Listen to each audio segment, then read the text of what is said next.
Today, I am chatting with Wendy Baumann, who is the President and Chief Visionary Officer for Wisconsin Women's Business Initiative Corporation. Correct. Hi, Wendy. Thank you for Hey, how joining are me. you? How are you? And that is a mouthful. We usually call the Wisconsin Women's Business Initiative Corporation WWBIC, so you can refer WWBIC. to that. Okay. I'm excited to talk to a visionary officer because these are really crazy, uncertain times, but also there's an opportunity to sort of like rethink, retool, reinvent too. So maybe we can talk about that a little bit. Absolutely.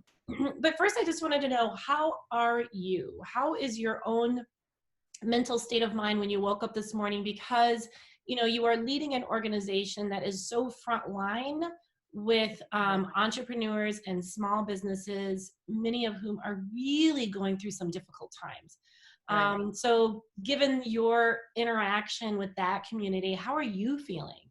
No, I'm really doing well. Overall, I'm an optimistic person. I was born with the glass not half full, but like almost completely full. So that really helps. I know everybody doesn't have that, but it does. I get up in the morning. I don't need coffee. I'm ready to go. I like coffee, but I'm good to go and I'm ready to just start. So even in these chaotic and hard global crisis times, that sentiment still reigns inside of me of, okay, let's get up and let's do whatever we can today to make the world a better place. So personally, I'm doing well. I have moments once in a while, like everybody does, and you take that moment, but I'm doing well. So then what is the biggest concern that's really on your mind right now?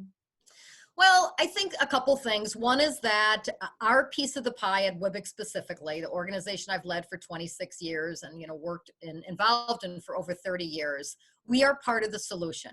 So that really, really helps. And I think it helps our team of 60 plus staff members that we have a role and responsibility to be part of not the health solution, beyond being, of course, good citizens, but being part of the economic solution. And that's the part that really drives us each day. How can we work with our thousands and thousands of clients that have been through the doors of WWBIC, urban areas, heart of Milwaukee, statewide, from Viroqua to Minocqua and on? How can we help them keep their business going, survive during this global crisis?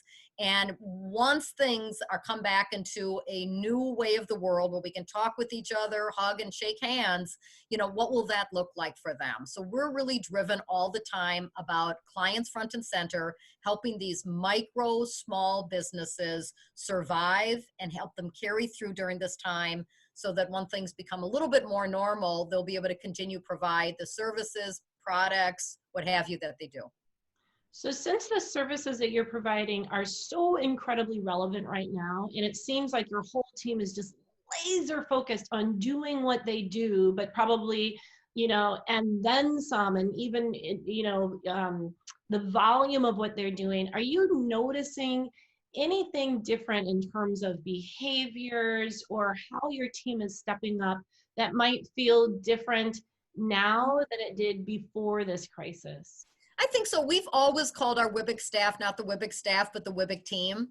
And so really coming around with this sense of team is even better. But we've had practiced at that. We didn't have to start becoming a team because of this. We are already a team. And so, when you're a football team and you're down in the whatever fourth quarter, I'm not good with football terms, what do? You rally as the team to bring it home. So we've already are down the rallying part. But with that, it's really consistent, constant communication and in different ways. Personally, I have 60 some staff members, so every single day I take 5 and I write personal notes and send them to their home.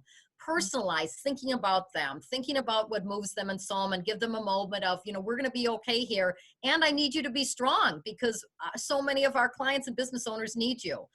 Each week so far, we're our 3rd week in working remotely. We're sending a little WWBIC love to them. So the first week, everybody got some nuts from a business in Madison called Nutcrack. Last week, everybody got soap from Madison Soap. This week, don't tell everybody, but they're getting popcorn from a popcorn business. And next week, something else. So again, a little thing goes a long way. When we have our all-staff meetings, we've been doing 1 a week. One was hat day, and there was a prize for the best hat. Today, we had an all-staff meeting and was wear green because we're into spring. So those little things, and some might go, oh. No.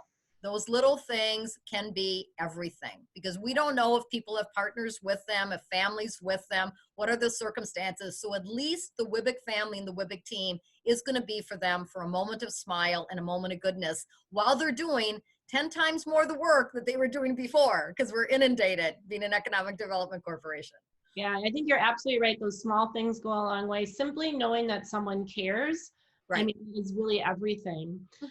So I love some of your really creative, very tangible, practical ideas. Those are really, really thoughtful and really nice. What are you noticing that maybe you are doing differently as a leader, your team is doing differently, that you actually hope to maintain, even once we go back to normal or a new normal? I think the virtual part is interesting. A lot of us are heavy in the office. We think work starts in the office. I mean, I work, again, I'm a little bit of a workaholic, but I work tons from home at this kitchen table already. But a lot of other people did not. There was some staff that were very virtual, but a lot were not. They were in the office and leaving the office, and that's where work ends. So I think the ability to be able to work virtually, all of us, will something that will really take advantage and leverage in so many different ways, you know, after, again, this hard period. I think for a while, we'll really want to be in the office, Yeah. maybe away from some people or away from kids for a moment, just a moment.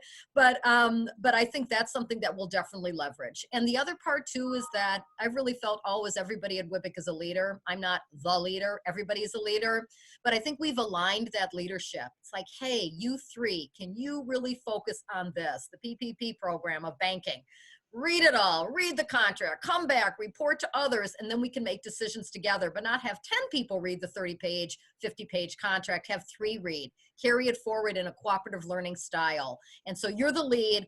Everybody that has ideas is going to filter to you. You're going to make basic decisions, complete decisions, or get back to others to say, this is what I think we should do after we've looked at all of that. And I think we can do better there. Not so many people in the soup, fewer people in the soup, aligned in the soup, but deeper, richer soup.